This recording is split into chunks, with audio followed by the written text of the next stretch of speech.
দেখো ভিতর গেঞ্জি না পড়লে তুমি এরকম হয়ে যাবে। দেখো এই লোকটা আমার ছেলেটা, দেখো দেখছো এরকম হয়ে যাবে ভিতর গেঞ্জি না পড়লে। বড় দুধের মতো বড় বাজে জিনিস বাজে, লুক লাইক আ গার্ল।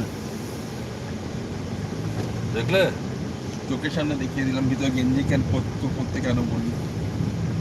সব জিনিস একটা সাইন্টিফিক রিজন থাকে জানো।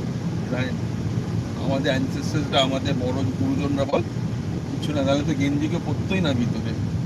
পড়তো কেন গেঞ্জি? পড়তাম তো। আমাদের বয়স হলে আমাদের এমনি একটু বেরিয়ে এসে, কিন্তু তোমার এজে এরকম হয় না।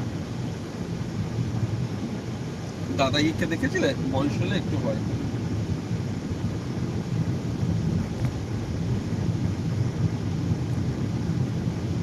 ওই ছেলেটাকে দেখলে ওরকম হয়ে গেত।